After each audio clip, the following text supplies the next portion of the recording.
Gonzalo.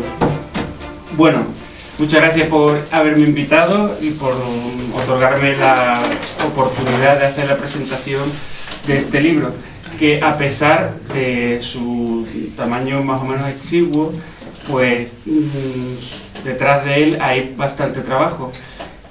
Como ha dicho Gonzalo, la verdad es que llevaba varios años procurando escribir algo sobre C.S. Lewis, y el hecho de que, bueno, ya contactara con la editorial Homo Legens por otro volumen que escribí sobre cine, y luego con la posibilidad que me dio también estudiar en la Facultad de Teología de Burgos mi licenciatura, que era precisamente en Lewis, pues todo eso confluyó de manera positiva para que al fin pudiera ver la luz este libro.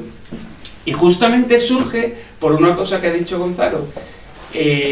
Narnia en nuestro tiempo ha abierto las puertas a la gente a través del cine, porque ya por desgracia la gente ya no lee nada, pero gracias a Dios tuvimos la suerte de ver 3 adaptaciones cinematográficas no hace mucho, bueno, hace ya 20 años, de estos libros de Narnia, y entonces eso suscitó el interés de un montón de gente. Ya previamente se había estrenado El Señor de los Anillos, que igualmente potenció la relectura de esa obra y abrió el universo de Tolkien a un montón de jóvenes. Pues con Narnia hicieron lo mismo, y ambas adaptaciones, El Señor de los Anillos y Las Crónicas de Narnia, están muy bien. Pero ¿qué problema había? Que la gente, los espectadores, los más jóvenes sobre todo, se quedaron en el envoltorio, el carácter épico que tienen sendas sagas. Por supuesto El Señor de los Anillos más, pero con Narnia igual. Narnia, sin embargo, tiene algo que yo creo que al espectador joven digamos que para él le restó interés, que no vieron tanto el carácter épico de la cinta cuanto el carácter infantil, porque evidentemente tiene una connotación infantil porque El Señor de los Anillos no tiene. En cualquier caso, lo que más me sorprendió, y eso lo cuento en el prólogo, es que como la mayoría de espectadores se quedó en el envoltorio, en fin, la historia del león, los niños, etc., fueron incapaces de indagar más allá de eso, lo que ha dicho Gonzalo, la realidad teológica que subyace tras el relato de las Crónicas de Narnia. Para nosotros, que somos todos católicos, es más que evidente. Bueno, no voy a hacer ningún destripe, como dice la gente ahora con los anglicismos, el spoiler, pero ya sabéis que, en fin, el león es una alegoría diáfana de Jesucristo, cómo se entrega por la redención de Narnia, etcétera, aunque luego lo hablaremos. Bueno, pues a pesar de ello, en redes sociales me di cuenta, charlando con amigos, que no llegaban a comprender o no daban ese salto de abandonar la alegoría para caer en la realidad teológica que C.S. Lewis pretendía demostrar. Por tanto, ya en 2004-2005, que es cuando se estrena la primera película, le empiezo a dar vueltas a la posibilidad de escribir algo que aclare eso que la gente no termina de ver. Además es sorprendente porque cuando yo hablaba con amigos míos acerca de esa fe cristiana que hay tras las Crónicas de Narnia, bueno, claro, como por aquel entonces estaba en el seminario, pues me acusaban de intentar ver cosas que no existen, en fin, una cosa de lo más sorprendente. Esto es lo que a mí me anima a escribir un libro que vaya un poco desgranando la fe cristiana que hay tras las Crónicas de Narnia. En principio era solo sobre las películas, porque entiendo que tienen más atractivo para la gente que los libros, ¿no? Pero claro, a medida que uno va estudiando, se va dando cuenta que no se puede centrar, en mi caso al menos, que no me puedo centrar en algo tan breve como es una trilogía cinematográfica, sino que para detallar todo el contenido cristiano que se encuentra en una obra hay que ir a las fuentes. Así que me propuse leer a conciencia, yo ya la había leído, pero leer a conciencia las Crónicas de Narnia, que son 7 volúmenes, y leer o formarme en la vida de C.S. Lewis. Al final, a medida que uno va profundizando en ello, pues va descubriendo que hay mucha tela por cortar, y me decanté finalmente pues por escribir un libro en el que detallase a las claras tanto la vida de C.S. Lewis como la alegoría cristiana que subyace tras su saga cristiana, las Crónicas de Narnia. Por este motivo el libro se titula así, C.S. Lewis y Narnia. Está dividido en dos apartados, yo creo que bastante bien diferenciados. Uno de ellos narra la biografía del escritor y en el siguiente apartado analizo cada uno de los 7 volúmenes de las Crónicas de Narnia. No me dedico solo a estudiar lo que os he dicho, sino el aspecto literario que hay detrás de cada una de las obras de Narnia. Vamos a empezar primero por quién es C.S. Lewis, que además ocupa la primera mitad de mi estudio. C.S. Lewis, como os ha dicho Gonzalo, no era un autor católico, pero sí cristiano. Hay que entender que el cristianismo en Inglaterra es una película, ¿eh? Nosotros solemos diferenciar, o digamos, más que diferenciar, si solemos resumir los enfrentamientos entre cristianos, entre progres y carcas, pero en Inglaterra y en el Reino Unido eso se queda en pañales, a su lado, porque ahí ya sabéis que bueno, el anglicanismo tiene diferentes vertientes, y en concreto en Irlanda del Norte, que es de donde era C.S. Lewis, el pertenecer a una u otra rama del cristianismo es una cuestión política. El irlandés de pura cepa, digámoslo así, de lo que hoy es la República de Irlanda, tiene que ser católico. Mientras que los irlandeses del norte, Irlanda del Norte, pues tienen que ser anglicanos, porque eso significa que se adhieren a la corona británica y tal, ¿no? Pero es que además dentro del anglicanismo, como os he dicho, existe una rama, la High Church, que es más tradicional y es de donde surgen muchos conversos católicos, como Sir John Henry Newman, recientemente canonizado, o Hugh Benson, en fin, tantos otros, ¿no? La Low Church, que es más protestante, y una que llaman Broad Church, ¿no? Pero luego están otras tantas, pues el puritanismo, etcétera, ¿no? ¿Por qué explico esto? Esto es muy importante, ¿eh? Porque C.S. Lewis nace en un momento donde todas estas trifulcas cristianas hierven, bullen. Fijaos que en aquel momento, cuando nace C.S. Lewis, finales del siglo XIX, la corona británica está metiendo un montón de actores protestantes en Belfast para expulsar definitivamente a los católicos de Irlanda del Norte y que sea una región de Inglaterra, que no tenga nada que ver con los católicos y con la posterior República de Irlanda. Por eso os digo que el ser protestante o católico no era tanto una cuestión de fe como de convencimiento político e incluso nacionalista. Fijaos hasta qué punto de sectarismo llegaba esa situación, que en los colegios, por ejemplo, los profesores tenían que vigilar los juegos que los niños tenían en los patios para saber si se comportaban como católicos o como protestantes. El hermano de C.S. Lewis, Warren, escribió una biografía inédita en español. Por cierto, me aprovecho para echarme flores, porque yo pocas veces me lo he hecho, mi madre sí, pero la mayoría de la gente no, y mi padre, como buen padre, pues me las quita, ¿no? Entonces, hay detrás, como os he dicho, un estudio bastante profundo, porque he tenido la suerte de recurrir a manuscritos que no han sido publicados en español ni nada, y bueno, ni en ningún otro idioma. Warren Lewis, que es el hermano de C.S. Lewis, escribió una biografía que se conserva, o sea, una biografía hológrafa, está escrita a mano, y entonces hay que pedir permiso en una serie de bibliotecas del Reino Unido que contactan con el depósito que tiene esta biografía, y yo he tenido la suerte de poder hojearla.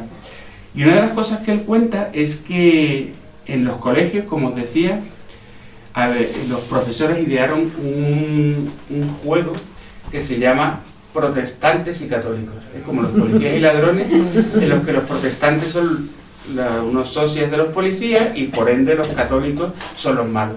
Y tienen que cazarlos y darles muerte.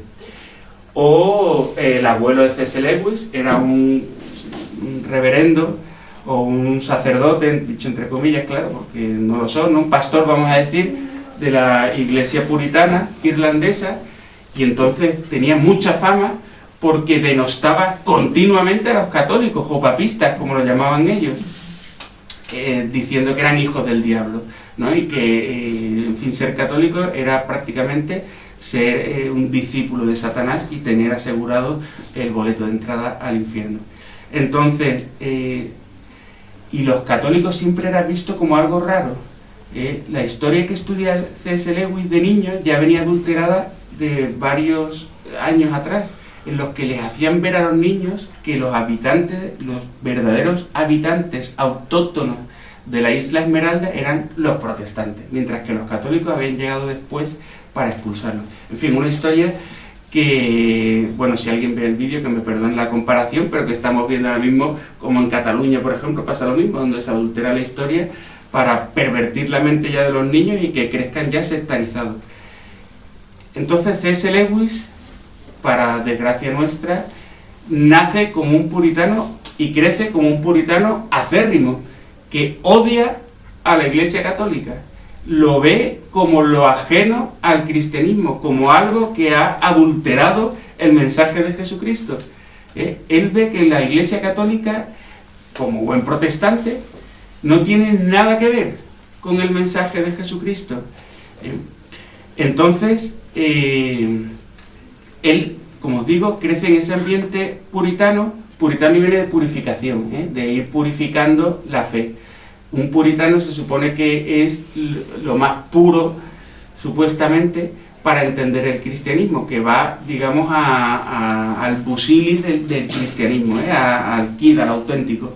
Mientras que las demás iglesias lo que han hecho ha sido adulterarlo. Bueno, pues en ese ambiente nace C.S. Lewis. El puritanismo, por supuesto, donde él nace y crece, tiene muchas connotaciones negativas, pero una de ellas es que no tienen un guía que los conduzca por el camino de la fe.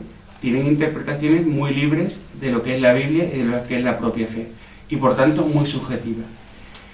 Esto lleva a Lewis a, digamos, decepcionarse con Dios. Crece en un ambiente muy puritano, donde todo está mal, todo es pecado, etc. Pero él tiene un contacto con Dios, digamos, muy personal. Él, a través de 3 cosas que narro aquí en el libro, 3 vivencias, descubre la presencia de Dios. Él lo llama la alegría, escrito siempre en su biografía con mayúscula.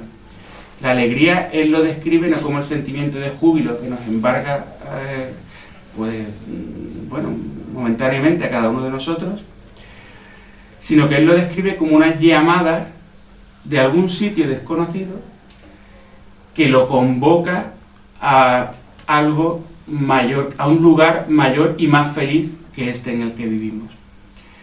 En el libro detallo los 3 momentos concretos donde lo siente, pero en ese momento él descubre, a través de la alegría, el Sehnsucht, si hay algún alemán aquí o algún germanoparlante, tiene además la particularidad de que deja en el alma un pozo de nostalgia. Eso marca la vida de Luis para siempre. La alegría, que es ese sentimiento que lo convoca a una realidad ulterior y más feliz que este en el que estamos viviendo, y que deja en él un pozo de búsqueda perpetua que no termina de alcanzar. Eso él, con el paso del tiempo, lo identifica con Dios. Pero es muy importante, digo, porque eso lo vive siendo muy niño, su descubrimiento de Dios muy personal, independientemente de todas estas cuestiones religiosas, políticas que os he dicho. Él ve que Dios verdaderamente lo ama, existe y lo está llevando a una vida plena. Pero desgraciadamente, cuando descubre esa plenitud, pues se le muere la madre. Y entonces se enfada con Dios. Él, que pensaba que Dios le había tendido la mano para otorgarle una felicidad plena, especialmente a través de su madre, se muere la madre y se enfada con Dios. En ese momento C.S. Lewis decide ser ateo. Su ateísmo es más bien fruto de un enfado con el Señor. Él lo cuenta en su autobiografía, Cautivado por la alegría, como dice que él tenía a Dios muy, o lo tenía, digamos, equiparado a un genio o a un mago, al cual recurría cuando tenía algún problema y Dios se lo solucionaba. Pero vio en ese momento que Dios no se porta así. Y entonces él se enfada con Dios.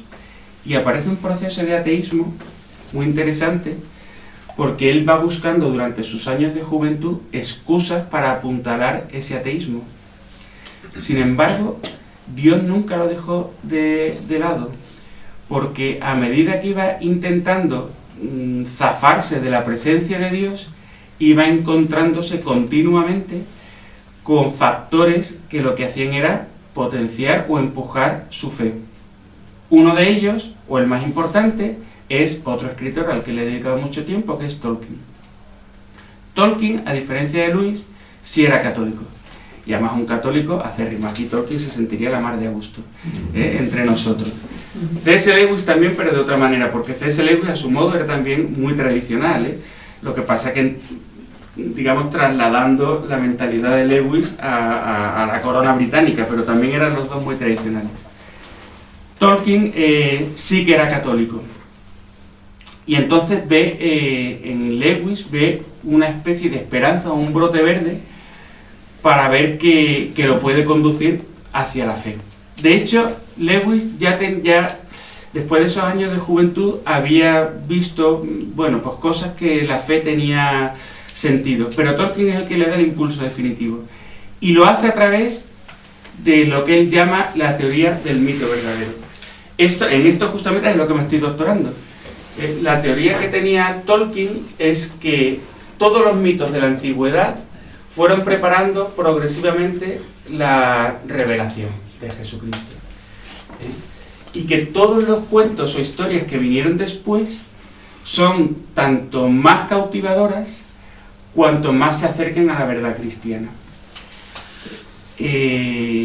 Esto a C.S. Lewis le rompe la cabeza, como se dice ahora, y entonces descubre que eso que le acaba de decir Tolkien tiene mucho sentido, porque Lewis, durante su juventud de ateo, fue descubriendo todos los mitos de la antigüedad. Él tenía mucha, por ejemplo, mucha filiación o mucha devoción hacia los mitos nórdicos, ¿no? Los mitos paganos nórdicos, pero también por los mitos de la cultura clásica, etc. Y entonces él iba viendo que todos los mitos se parecían. Y cuando conoce a Tolkien, le dice, claro, se parecen porque todos esos mitos van buscando a tientas la verdad, que es Jesucristo. Cuando Jesucristo se revela, cohesiona todos esos mitos. De manera que los paganos, al ir descubriendo estos mitos en los que ellos creían, ven que desembocan en Jesucristo y se convierten.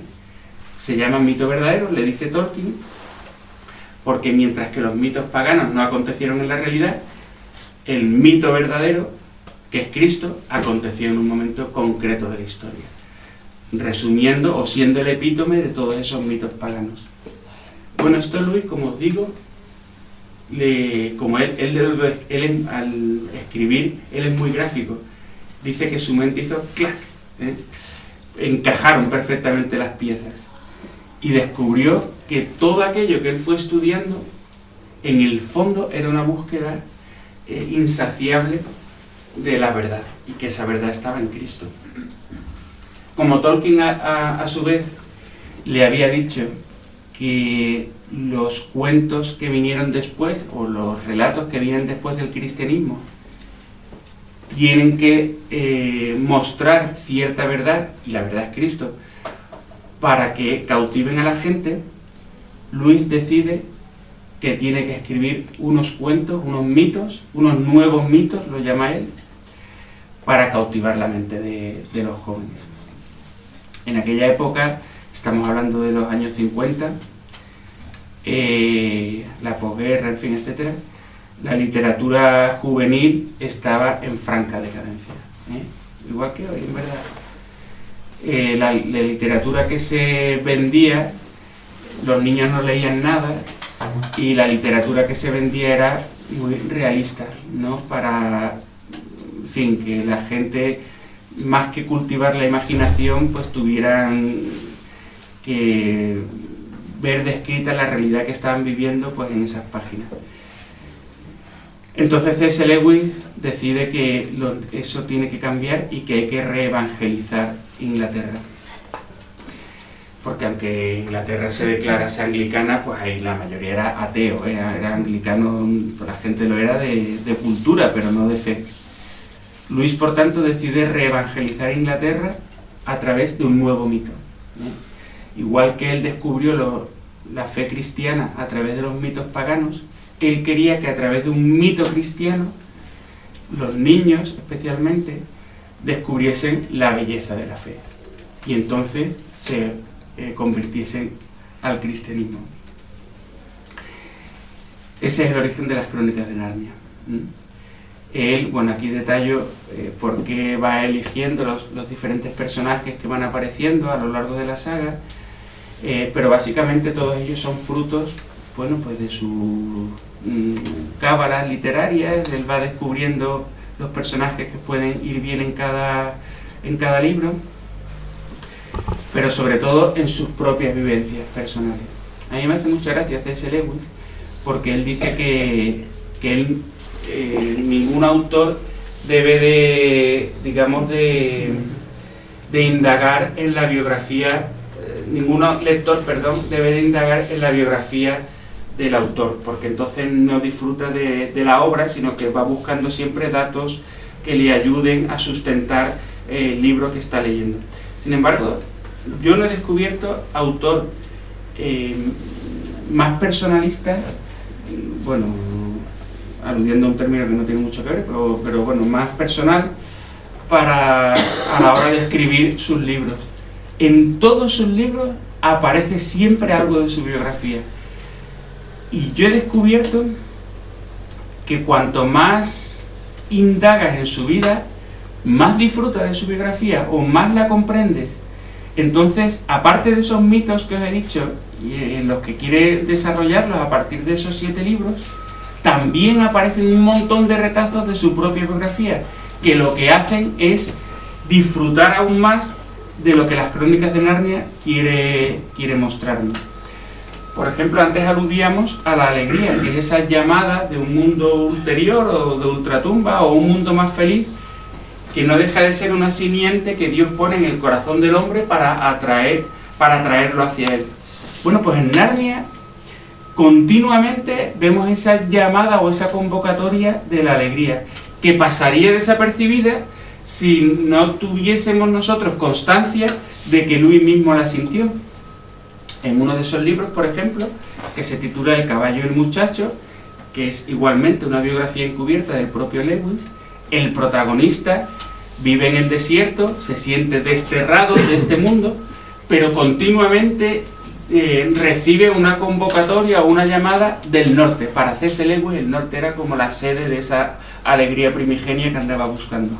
Y en el norte se encuentra Narnia, ¿no? Entonces el chaval protagonista está siempre mirando hacia ese norte, en donde reside la felicidad que él anhela y que en este mundo no encuentra.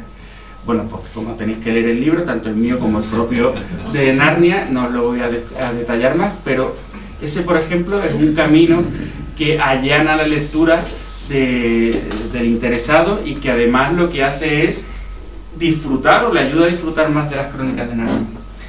O por supuesto El león, la bruja y el armario, que es el primero de los tomos que aparece, que o bien lo habéis leído o bien habéis visto la película o os suena, que es una descripción de la historia de la salvación. Luis anteriormente había escrito un libro que se titula Mero Cristianismo, por cierto que está muy bien y que os lo recomiendo. Luis nunca abandonó su mentalidad puritana, aunque él pensaba que sí, que se había apartado con sus elucubraciones, etcétera, que había descubierto el núcleo de la fe cristiana, pero en realidad nunca se apartó de ese puritanismo, por mucho que él piense que sí, porque precisamente, como os he dicho antes, una de las características del puritanismo es justamente ir buscando la pureza de la fe. Por tanto, pues todas las iglesias denominacionales lo que han hecho es añadirle pues cosas que han adulterado la fe. Entonces cuando Luis escribe Mero Cristianismo, él lo que hace es buscar el núcleo originario de la fe, es decir, una cosa pues eso, puritana, ¿no? Y la descubre el Mero Cristianismo. Entonces, pero bueno, es verdad que hay cosas que nos unen a todos los cristianos, si no, pues no seríamos cristianos, ¿no? Una de esas cosas es el relato evangélico de la salvación. Jesucristo viene al mundo a salvarnos y da la vida por nosotros en la cruz. Ese es el relato que está detrás del León, la bruja y el armario, el primer tomo que aparece de las Crónicas de Narnia, en donde el león efectivamente viene a un mundo dominado por el pecado, que es la nieve blanca, la bruja blanca que está por ahí, etc. Y necesita la ayuda de unos niños, los protagonistas, para salvar el mundo.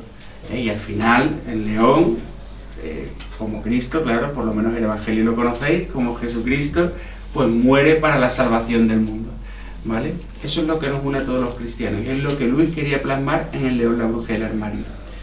En aquel tiempo, cuando lo publica en el año 50, lo único que quiere es evangelizar Inglaterra con lo que nos une a todos los cristianos, con ese mero cristianismo que él presumía haber descubierto. Fijaos qué curioso que lo publica en el año 50 y recibe un aluvión de críticas tremendo, porque a pesar de que Inglaterra era anglicana de manera oficial, los críticos literarios dicen que C.S. Lewis está intentando adoctrinar en el cristianismo a los niños. Un absurdo, porque si se supone que Inglaterra era anglicana, pues lo que tienen que hacer es, digamos, vivir, ¿no?, en esa fe anglicana. Sin embargo, lo criticaron tantísimo que la primera tirada de libros no tuvo nada de éxito.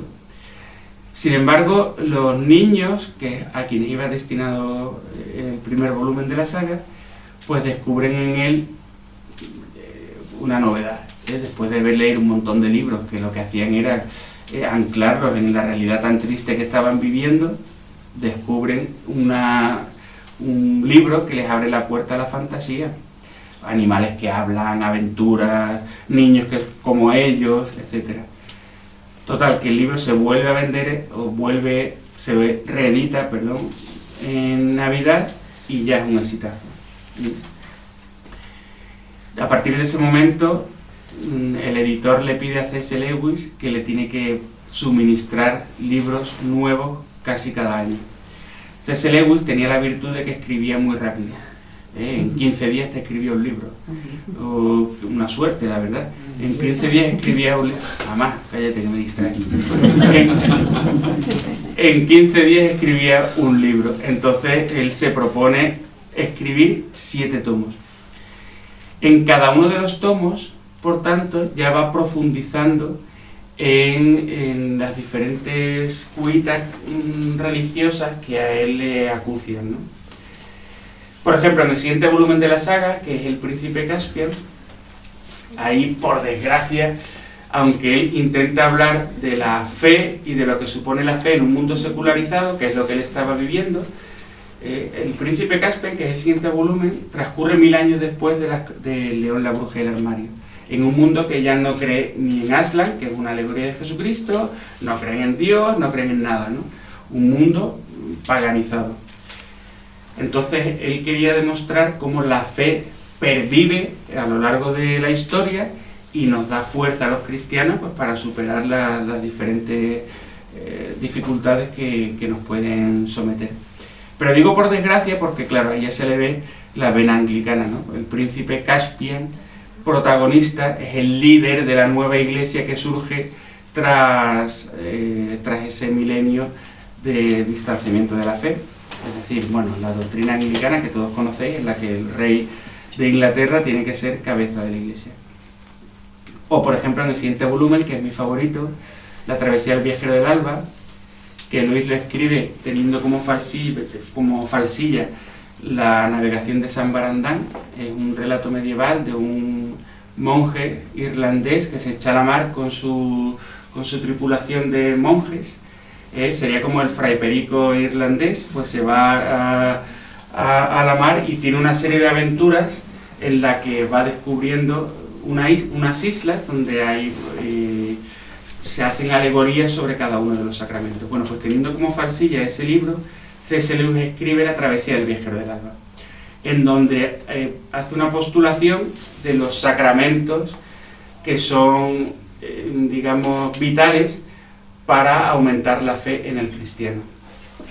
Aquí también hay que decir, por desgracia, porque para el anglicano solo hay 2 sacramentos válidos, y sacramentos dichos entre comillas, porque el anglicano o protestante no entiende muy bien el concepto de gracia que tenemos nosotros.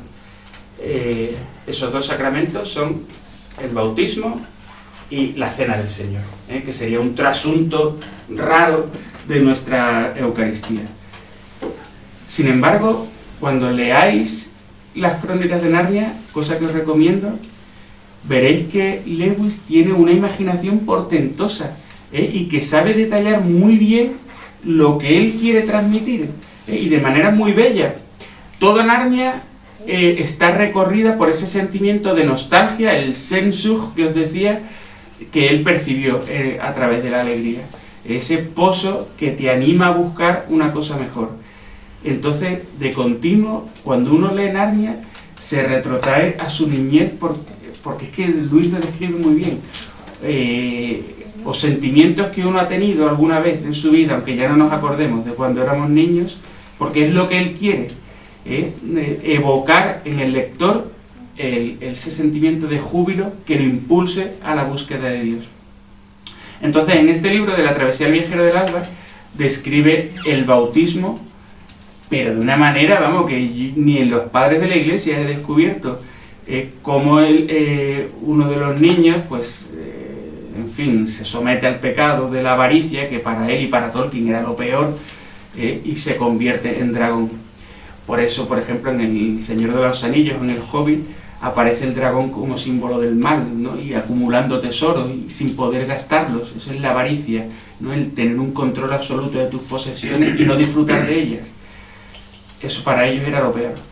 Entonces, ese niño que se convierte en dragón, pero se encuentra a Aslan, que es la alegoría de Jesucristo, y lo bautiza. Se sumerge en un pozo y el agua le va desgranocizando, como se diga, que es un término que usa C.S. Lewis. Y a través del agua pura se le van quitando las escamas al dragón, le va saliendo una piel nueva. Bueno, es una maravilla, ya os digo, la descripción que hace del bautismo es fenomenal, porque aunque él fuera anglicano y nosotros seamos católicos, es evidente que hay puntos que nos unen, y bueno, y el bautismo pues es uno de ellos, y él lo comprendió perfectamente. C.S. Lewis, no obstante, bueno, hay más cosas en los libros, pero como lo tenéis que leer, no os lo voy a relatar. Él, como nos ha dicho Gonzalo al principio, C.S. Lewis pues va implementando toda esta fe cristiana a través de sus libros, o toda su filosofía cristiana en sus libros. Uno que le costó mucho escribir es La última batalla. Fue muy criticado porque habla de los últimos tiempos y del juicio final. Sin embargo, igualmente, bueno, esta gente que tiene pues una perspicacia innata, porque describe las postrimerías pues de una manera también, vamos, tan imaginativa, que cautiva al lector, y que hoy lo vemos en nuestro tiempo, pues como la venida del anticristo. La describe con un mono. Esa imagen del mono, por cierto, es protestante, ¿no? El simia Dei, el mono de Dios, que ya lo decía Lutero para meterse con el Papa, pero que él adopta para hablar de los últimos tiempos, bueno, pues de la venida del anticristo, y cómo la fe se pondrá a juego, en fin. Fue muy criticado ese último libro porque trataba temas que a los niños no iban a entender. Lo que pasa es que él decía que después de 7 años los niños fueron creciendo con los protagonistas y por tanto comprendía lo que estaban leyendo. Y eso es verdad, muchas veces nosotros a los niños los tratamos o les ponemos libros o películas demasiado infantiles incluso para ellos, cuando, en fin, tienen una perspicacia mayor de la que nosotros comprendemos. En cualquier caso, es que C.S. Lewis a través de sus 7 libros, supo imprimirle tanta imaginación y describir de manera tan imaginativa la fe cristiana, que al final consiguió su objetivo. Y entonces esos lectores infantiles descubrieron cómo en su alma había sido sembrada esa semilla de la fe verdadera. Y creó toda una legión de admiradores que cuando van a la Universidad de Oxford, cuando son niños y cuando crecen y van a la Universidad de Oxford, ellos ya son cristianos, no de cultura cristiana, sino que ellos creen de verdad en Dios, porque han leído las Crónicas de Narnia y se lo transmiten así al propio C.S. Lewis. C.S. Lewis, claro, él está vivo cuando muere en los años 60, esto lo escribe en los 50 y los chavales pues tendrían 12 años cuando leen esto, y cuando finalmente crecen y van a las universidades se encuentran con Lewis y se lo dicen, que son cristianos gracias a las Crónicas de Narnia. Por tanto, al final C.S. Lewis cumple su objetivo a través de esta heptalogía, reevangelizar Inglaterra. Y fijaos que antes que hablábamos de cuando presenté el libro en el Toro TV, los tiempos de la Inglaterra de los años 50 pues no han cambiado mucho con respecto a los nuestros, y más en España, claro, porque aunque Tolkien y C.S. Lewis estén más o menos de moda, ahora mismo, como decía al principio,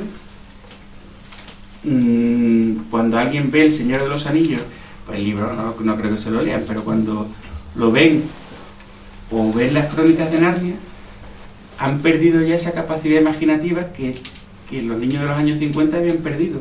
Entonces, son incapaces de encontrar el mito verdadero subyacente tras ambas obras. El Señor de los Anillos, por ejemplo, no es una obra explícitamente cristiana. Además, Tolkien se negaba a atribuirle esa cualidad. Él no quería que se identificara como una obra cristiana. Solo una cosa, decía Tolkien, es para él, o tuvo una inspiración claramente cristiana. Que, bueno, no sé si conocéis el libro o la película, pero es una elfa que se llama Arwen, y él reconoce que se inspiró en las apariciones de la Virgen María. Se lo confiesa así a un sacerdote con el que se dirigía, un jesuita. Si fuera un jesuita de hoy se reiría seguramente, y diría que, bueno, eso de la virginidad de María, tal, pero bueno, los jesuitas de los años 50 todavía eran católicos y entonces le aplaudió esa inspiración a Tolkien, pero es lo único en lo que Tolkien se inspiró. Lewis, sin embargo, toda su obra es manifiestamente cristiana, y él así lo quiere decir, y que no se entiende su obra sin ese influjo cristiano. Y digo que yo creo que Narnia es tan necesario hoy como antes, porque, primero, los niños no tienen imaginación ninguna. El Papa León XIV pues, lo ha advertido, que los niños cada vez se están volviendo más tontos porque no son incapaces de desarrollar imaginativamente nada. Al final todo lo tienen en el móvil y no son capaces de indagar, de descubrir ni de imaginar nada, todo les viene hecho. Bueno, es una pena, pero es así. Y en segundo lugar, porque el relato, ya que a Tolkien y Lewis les gustaba hablar de relatos, el relato cristiano hoy en día es desconocido. Bueno, aquí seguramente que todos nosotros hemos visto cuando aparece en televisión ese instrumento del diablo, alguna entrevista a jóvenes que en Semana Santa no saben lo que están viendo. O sea, es que a nosotros a lo mejor nos puede escandalizar porque sí que hemos vivido ese relato cristiano y una cultura cristiana, pero es que jóvenes de ahora, de 10, 11, 12 años, no saben lo que están viendo. Les gustará, en fin, bueno, porque estéticamente es bello, pero no saben lo que están viendo. O sea, no saben quién es Jesucristo y no saben nada. Sin embargo, lo que le decía Tolkien a Lewis, cuanto más se acerque a la verdad un relato, más enardece el corazón del hombre y por tanto más se acerca a la fe. Justamente hoy que celebramos Santa Cecilia, hombre, la belleza es un camino abierto a la verdad y a la bondad, y por consiguiente a Dios, del que dimanan estas tres cualidades. Cuanto más bello sea algo, más bueno es y por tanto más afín a la verdad. Tolkien, sin querer que su libro fuera cristiano, lo manifiesta en la humildad de sus personajes, en la integridad que demuestran, etc., ¿no? En la lucha permanente del bien y del mal.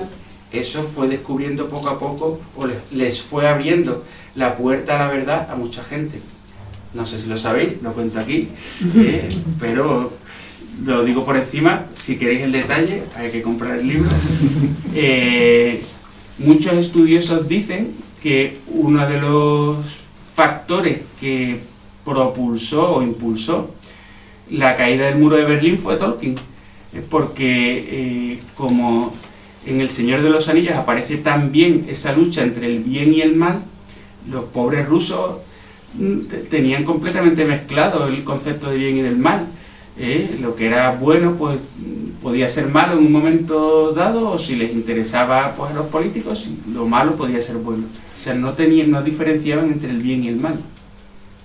Sin embargo, a través de la lectura del Señor de los Anillos, que siempre era bajo cuerda, copias piratas diríamos hoy, fueron concibiendo eso, y entonces descubrieron que eran malos los que tenían por encima, gracias al Señor de los Anillos. Es decir, lo que hemos dicho, la teoría que manejaban Lewis y Tolkien: cuanto más se acerque un mito o un cuento a la verdad, pues más enardecerá el corazón del hombre y los conducirá al encuentro con Dios. Lewis hace eso de una manera más clara, a través de usando como falsilla el relato cristiano, elabora esto.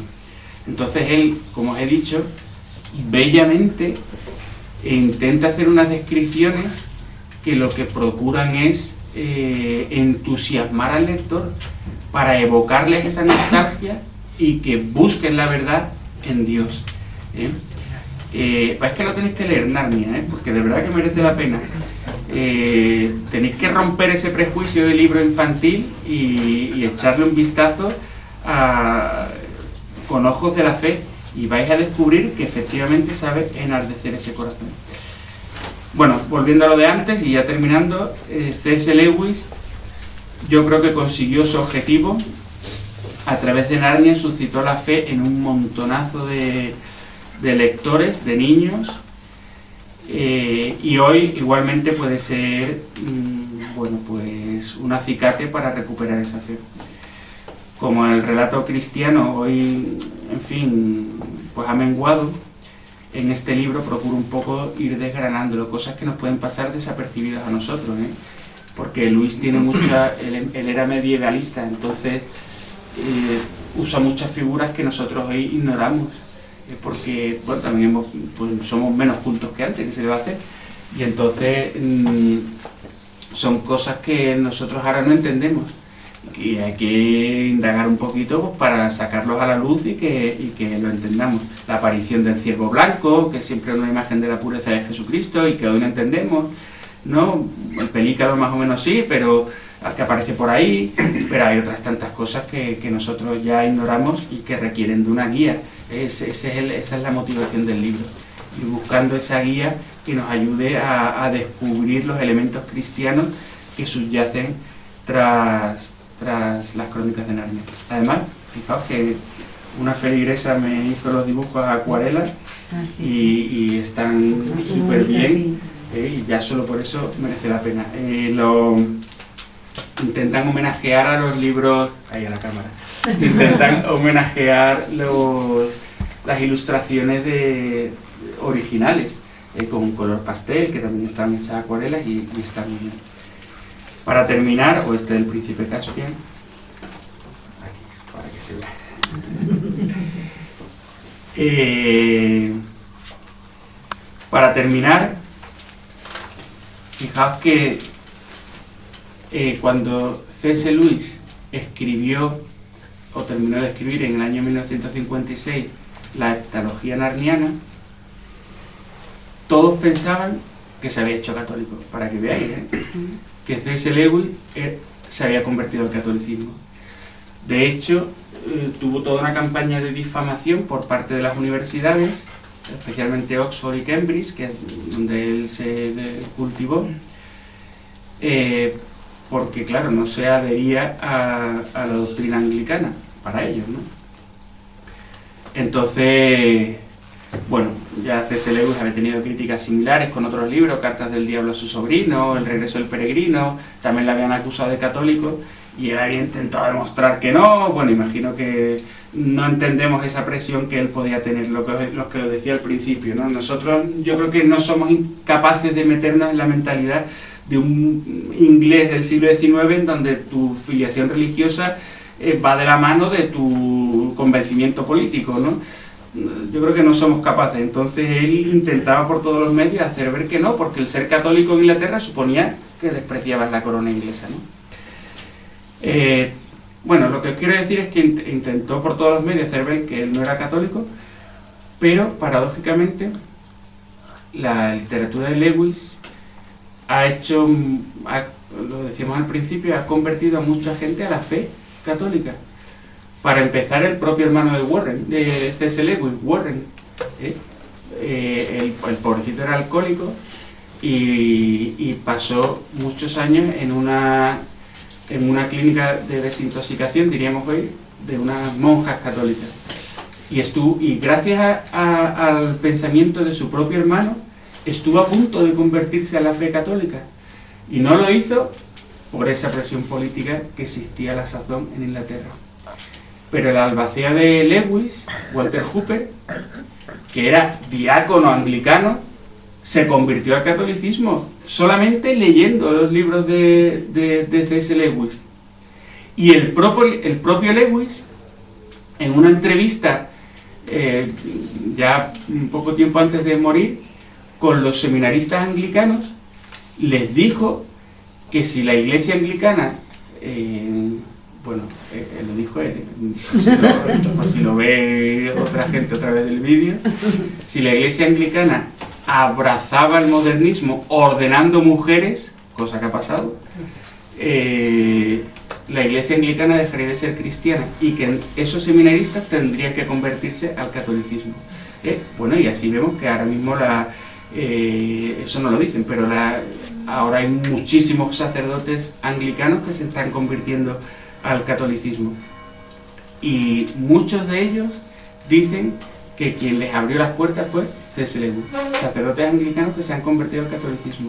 Joseph Pearce, que es un biógrafo de Lewis, se convirtió a la fe, primero anglicana y posteriormente católica, leyendo a C.S. Lewis. Y hoy C.S. Lewis, por todos esos motivos, está denostado en su propia universidad. Primero denostaron a Tolkien, que era católico, y ahora que Lewis está consiguiendo tantas conversiones, también lo tienen vetado. Y bueno, y también a la de Harry Potter, claro, por lo de los transexuales y todo eso, en fin, ¿no? La verdad es que esto es una persecución tremenda. Por todos esos motivos, a Lewis hay un momento en que le preguntan ¿por qué no es católico? Ya sabéis que él conformó junto con Tolkien un club, una asociación, los Inklings, que a mí me encantan, eso lo tengo pendiente, ir al pub de Eagle and Child, tomarme una pinta y brindar en su nombre. Ya no se podrá fumar seguramente porque ellos llegaban allí, se encendían las pipas y fumaban, bebían cerveza y hablaban de los libros que estaban escribiendo. Seguramente ya no se puede y encima te verán como, en fin, un alterador del cambio climático. Y entonces los Inklings eran todos católicos o afines al catolicismo, excepto C.S. Lewis. Y entonces al final le preguntan, pero la de conversiones que está viendo al catolicismo gracias a tus libros, te lo están diciendo. O sea, él vio cómo los lectores jóvenes se convertían al catolicismo.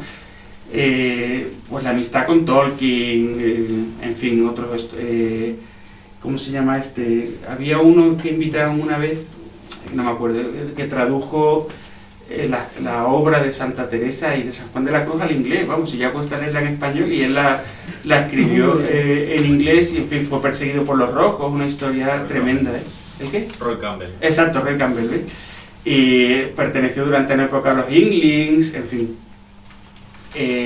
Total, que al final le preguntan a C.S. Lewis que por qué no se hace católico, si es evidente que su corazón es católico. Bueno, entonces dice que hay dos cosas. La obediencia al Papa, que él cree que no hay que obedecer al Papa, y el culto que le damos a la Virgen María. Son las dos cosas que él no terminaba de concebir. Y esto yo lo disculpo, me vais a perdonar que hable así, pero es por lo que decía al principio. Yo creo que no entendemos la presión cultural que había en esos momentos en Irlanda y la que él mamó de pequeño. Y hay un refrán que digo aquí, que es que lo que se mama en la cuna no se derrama hasta la sepultura. Habiendo vivido toda esa presión en la que creció pensando que los católicos éramos hijos del diablo y que la Virgen María no tenía que ser venerada, pues suficiente hizo con escribir unos libros que ha convertido a miles de personas al catolicismo, aunque él, por esos prejuicios tan arraigados, pues no fuera capaz de verlo. No obstante, insisto, yo creo que es un escritor cristiano que ha hecho una obra monumental, Narnia, y que hoy puede seguir haciendo mucho bien. Que este libro, al que lo lea, pues le va a ayudar mucho a descubrir todos esos elementos que nos pueden pasar desapercibidos y que en el fondo nos van a avivar más la fe. Además está prologado por Enrique García Máquez, que es amigo personal y que lo leyó y me llamó entusiasmado diciéndome que le había encantado el libro. Eso ya supone un punto a favor. Bueno, pues muchas gracias por vuestra atención, espero que os haya gustado y si alguien tiene alguna pregunta...